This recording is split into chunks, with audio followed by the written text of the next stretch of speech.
Bom dia, a paz do Senhor Jesus. Acorda, meu povo! Sejam todas bem-vindas, sejam todos bem-vindos a mais um Devocional de Salmos. Hoje, dia 26, isso mesmo, 26 de agosto. Falei certo?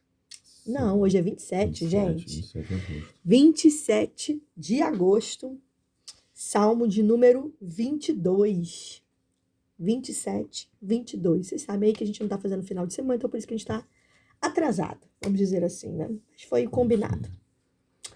Fala, gente, paz do Senhor Jesus a todos, tá bom? Muito bom dia. Estamos aí, cedinho, na sua telinha mais uma vez, dando continuidade ao nosso propósito 150 salmos. Tá faltando muita coisa, mas vamos chegar lá em nome de Jesus. Quero dar um alô aqui, um bom dia especial aqui para Roberta, também para Bia e também para Thaís, que entraram no grupo agora, Mulheres da Bíblia, entraram no grupo de jejum aí, do jejum e oração, e estão aqui ligadinhos com a gente no devocional toda manhã. Um beijo, que Deus abençoe. Estou muito feliz, tá bom? Com a sua presença aqui. Deus te abençoe, tá? Vamos orar para a gente iniciar? Senhor Jesus, mais uma vez damos graças a Ti por todas as coisas. Toma nossa vida, nossa saúde emocional, espiritual, tudo, Pai querido, nas Tuas mãos. E que o Senhor venha estar na direção desse momento, Pai querido, nosso de devocional, para a glória do Teu nome. Em nome de Jesus. Amém. Amém. Gente, Salmo de número 22, nós separamos aí, você quer fazer a leitura? Não, você fazer. Tá, nós separamos aqui, é muito grande, muito extenso. Eu vou falar muito hoje, meu Deus, me ajuda. O verso de 1 ao 3 e também o verso de número 12. Lê pra mim aqui, amor, na minha versão 22.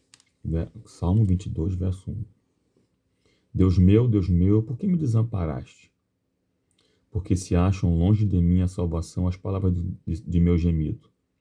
Deus meu, clamo de dia e não me respondes. Também de noite, porém não tenho sossego. Contudo, tu és santo, entronizado entre os louvores de Israel. Verso 12. De número 12. Muitos touros me cercam, fortes touros de Bazã me rodeiam.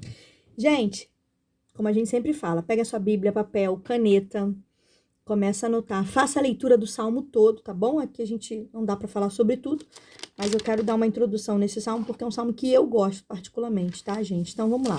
O salmo de número 22, quando você for fazer a leitura dele, você vai observar que ele é um salmo profético. Ele aponta para o sofrimento do Messias. Se você observar, você vai ver que ele já começa falando aí a frase que Jesus falou na cruz. Deus meu. Então vamos lá, gente. Também é conhecido também como Salmo da Cruz, Salmo da Humilhação e Exaltação do Messias. São nomes também que você pode encontrar aí na epígrafe do seu texto, da sua Bíblia, tá? Perdão, eu gosto muito desse salmo, gente, porque ele apresenta uma trilogia. E depois que eu aprendi isso, eu fiquei toda boba. Por que trilogia, Karine? Porque no 22, quando você lê, você vê que ele apresenta Jesus como Salvador. No 23, ele apresenta Jesus como pastor. E no Salmo 24, a gente vai falar depois, amanhã no 23, depois do 24, sobre soberano. Você vai ver como se fosse uma sequência lógica. Você vê primeiro, no 22, uma cruz. Depois você vê, no 23, um cajado. E depois você vê, no 24, uma coroa. É como se fosse um salmo de continuidade. O que queria acontecer com o Messias, tá? Então, no 22, Davi mostra ele como um bom pastor. No 23, você vê o bom pastor vivendo pelas suas ovelhas. E no 24, você vê o bom pastor voltando para buscar as suas ovelhas. Esse salmo é lindo, gente. Então, estudiosos, inclusive, afirmam que não há nenhuma circunstância vivida por Davi que possa enquadrar na descrição aqui apresentada. Então, Davi, gente, nunca passou por uma situação de, por exemplo, distribuir as suas vestes, de transpassar as suas mãos, os seus pés. Então, claramente aqui, Davi, ele é um profeta e está apontando para Jesus. Então, é um salmo profético, é um salmo messiânico, tá? Primeira parte, a gente pode dividir esse salmo em duas partes. A primeira parte do verso 1 ao verso 21 Então, do 1 ao verso 21, você vai ver que é uma oração de sofrimento, referente a quê? A cruz, tá bom? E depois, a segunda parte vai do 22 até o verso 31, que anuncia já a ressurreição e expressa louvores. Dito isso, vamos aqui rapidinho falar do verso 1 do verso 2. Quer falar alguma coisa, amor? Ou eu posso continuar? Não, pode ir. Então, gente, do verso 1 ao verso 2, ele vai ficar com o verso 12. Verso 1 e verso 2, Davi escreve... Não? Ah, tá. Ah, desculpa, amor. Do verso 1 e do verso...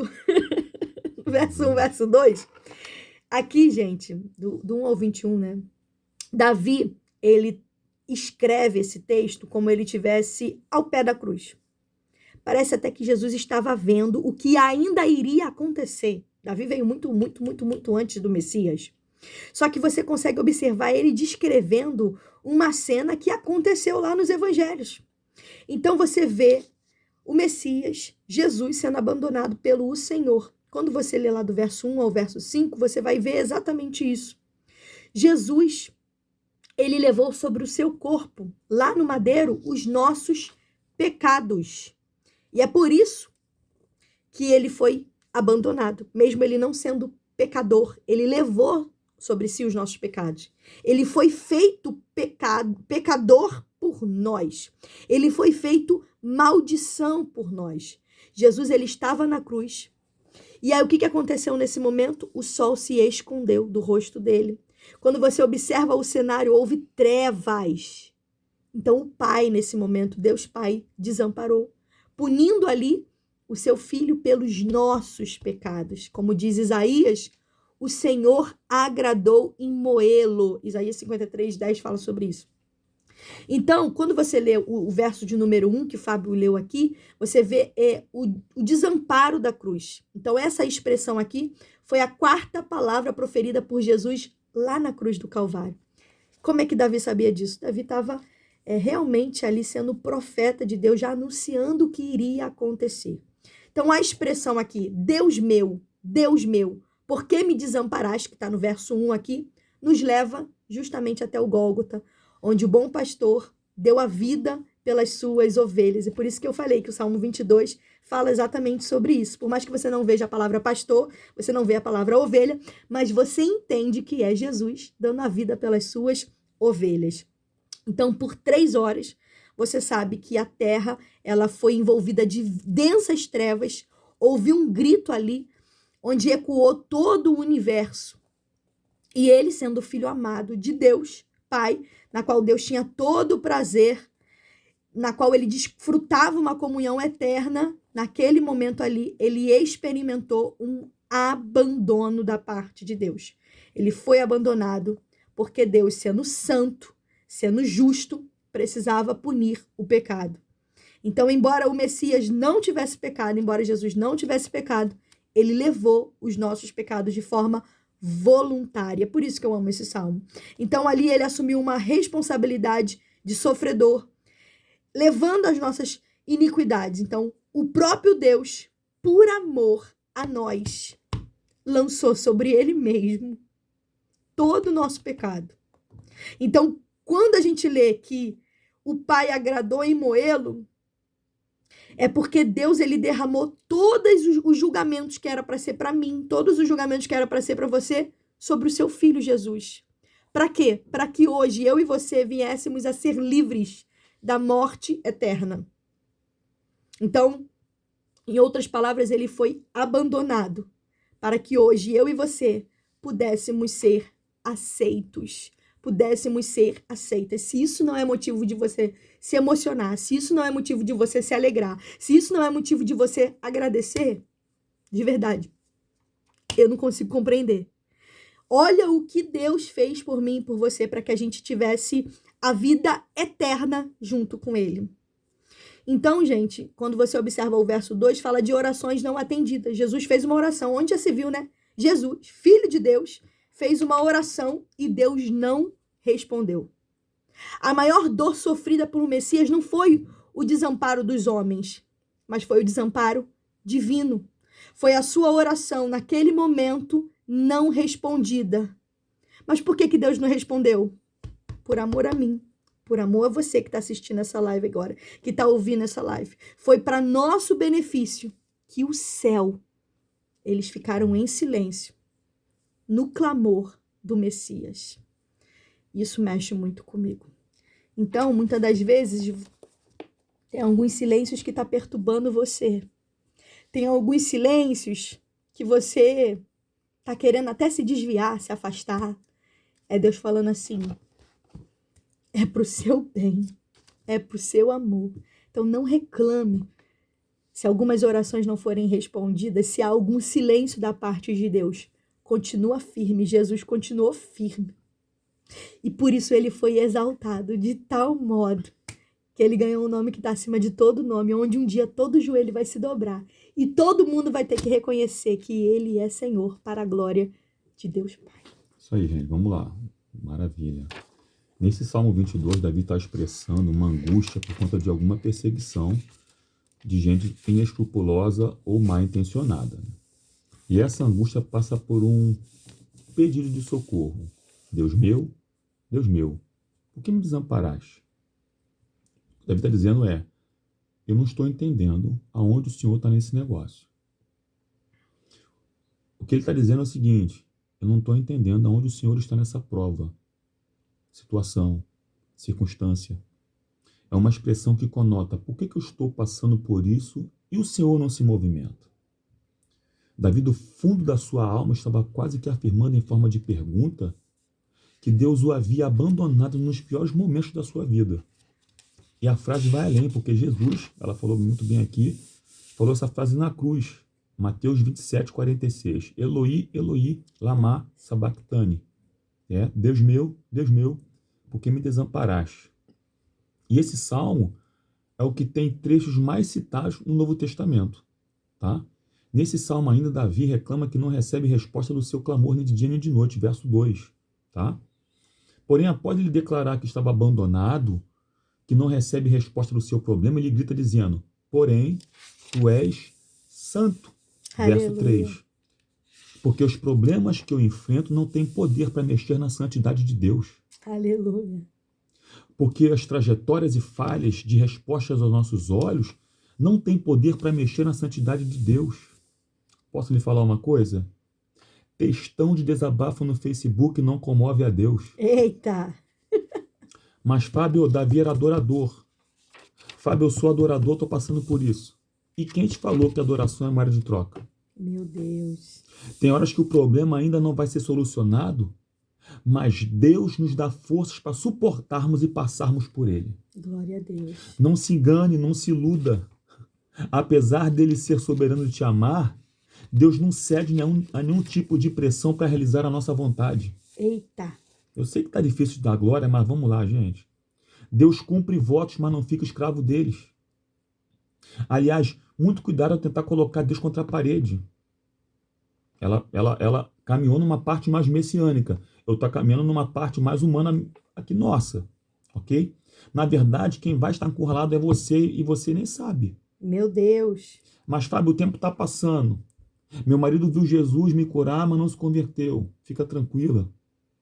A promessa que Deus tem para a tua vida continua dentro do prazo, tá? Aleluia. Glória Agora, a Deus. quando alguém te perguntar cadê a promessa, você não vai responder, vai chegar a minha hora. Você vai responder assim, vai chegar a hora do Senhor glorificar o nome dele. É para a glória dele. Na minha vida. Aleluia. Deus é bom. Vai.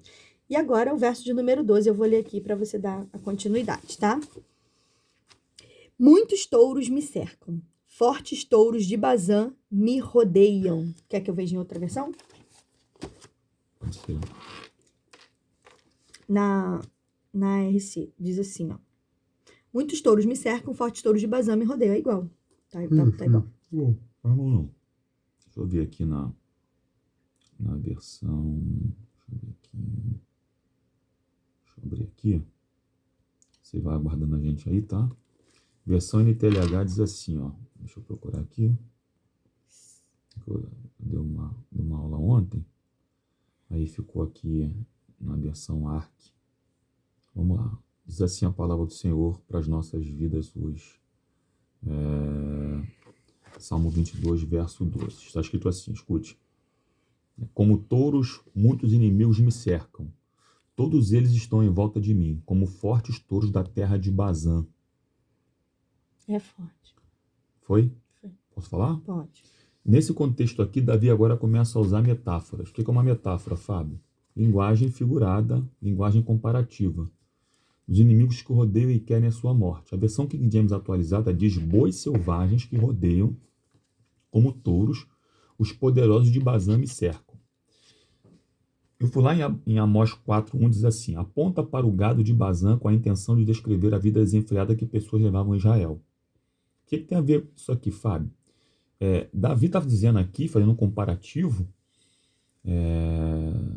das vacas de Bazã, ou bois de Bazã, sobre gente proeminente, gente grande, gente que tinha força. O que Davi está dizendo aqui é que aqueles que queriam destruí-lo e persegui-lo tinham até força para isso, mas moralmente eram fracos na vida pessoal. Porque tem gente que se esconde atrás de uma aparência, que persegue pessoas, mas não tem vida com Deus. Tem comportamento de selvageria com outras pessoas, como se fosse um touro de Bazã. Perseguem gratuitamente a troco de nada. Repito, têm aparência de força, fazem cara feia, mas não tem moral. E guarda uma coisa aqui que é muito séria, já falei em outras oportunidades e repito aqui. Não tem como alguém querer dar lição de moral sem ter moral para poder dar lição. Meu Deus. Vou falar de novo. Não tem como alguém querer dar lição de moral sem ter moral para dar lição. Davi chama eles de leões que rugem no outro verso, verso 13, tá? Como leões abrem a boca, rugem e se atiram contra mim. Olha como é que Davi está comparando seus inimigos a animais nessa metáfora, tá bom? Davi, repito, chama eles de leões que rugem. A ideia era, o que sai da boca deles assusta. Gente, um rugido de leão é uma coisa assustadora. Se você vê vídeos na internet sobre essas questões nas savanas africanas, e os leões se rugindo. Mas por que Davi está dizendo isso? Porque tem gente que adora fazer barulho. Aliás, todas as vezes que alguém quer te prejudicar e sabe que não pode tocar com as mãos, Meu Deus. a arma que ela usa é a própria língua dela. Não, repete isso aí, porque eu sei que a Valéria vai anotar. Todas as vezes que alguém que quer te prejudicar e sabe que não pode tocar as mãos, a arma que ela vai usar é a língua. Vai. Eles são muito bons para rugir, mas não tem moralidade interna nenhuma para poder tentar dar uma lição para alguém. Gente, esse verso aqui, agora voltando rapidamente para a gente concluir, em relação ao Messias, Davi estava comparando os inimigos de Jesus, os inimigos do Messias, como animais perigosos, como touro, como búfalo, como leão, como vacas. Então, assim, esses touros aqui dessa região, dessa localidade de Bazã aqui, eles andavam em manadas de gado em estado de semi-selvagem. O que eles faziam? Eles rodeavam as presas e atacavam essa presa até matá-la. Então, no contexto da crucificação, lembrando que a gente é um salmo messiânico e aponta para Jesus, o povo, aí você lembra da história, o povo, ele participou da prisão e da condenação de Jesus. Então, o povo aqui, estudiosos afirmam que eles não passavam de um bando de feras que atacou violentamente Jesus até levá-lo à morte. É só você observar a história da crucificação, os filmes que você viu de crucificação, o quanto que ele foi ferido além do normal. O quanto que os chicotes lá arrancaram a pele dele, quanto que fizeram coisas com ele além do normal. Então, era um povo que estava sendo comparado com búfalos, com leões, com touros, que estava ali de selvagem ali para poder matar as suas presas. Era isso que o Davi estava apontando para a mesma coisa que ia acontecer com Jesus. Então, se você ler todo o Salmo, você consegue, verso por verso, pegar e apontar para a crucificação, para o que aconteceu naquele período. Então, se você pode, se você tem tempo aí, faça isso. Eu tenho certeza que você vai se encher da poderosa palavra de Deus. Você vai ver que lá em Davi, a Bíblia toda aponta para Jesus. E eu gosto muito dessa parte. Quando a gente consegue identificar um texto e identificar Jesus ali, o que iria acontecer no futuro. É um salmo totalmente profético, que a gente vem aprender com esse salmo. Lembrando que os acusadores de Jesus, fariseus, Anás e Caifás, dentre outros, tentaram fazer de tudo para colocar Jesus como mentiroso, colocar Jesus como uma pessoa falsa, Oh, Jesus. mas eles não conseguiram porque eles não tinham moral para poder falar isso. Não O tinha o pacote que tinha ser acusar, cumprido. né? Não tinha como acusar. É isso, vamos orar pra gente finalizar? Ora aí você agora. Espero que vocês tenham gostado, que Deus abençoe. Feche seus olhos se você pode. Pai, graças te damos pela tua palavra, pela tua poderosa palavra. Obrigado, Pai, por mais um dia que estamos aqui, ó Pai, para aprender, ó Pai, da tua palavra. Não só para aprender, mas para viver. Nos ensina, Senhor Deus, a glorificar o teu nome a cada dia, Senhor Deus, com as nossas ações, com a nossa palavra, com a nossa língua, Senhor Deus. Obrigado, Senhor Deus, por esse momento. Abençoa todos que estão aqui conosco, online, aqueles que vão assistir depois. Pai, abençoa da mesma forma, Senhor Deus, que cada um venha ter um dia abençoado com a tua poderosa presença, Pai. Nós te agradecemos por esse momento, em nome de Jesus. Se você crê e concorda, diga amém. Amém. Gente, Gente, beijo. Paz de Deus. Deus abençoe. Acorda, povo. Vambora. Amanhã tem mais, hein? Amanhã tem mais.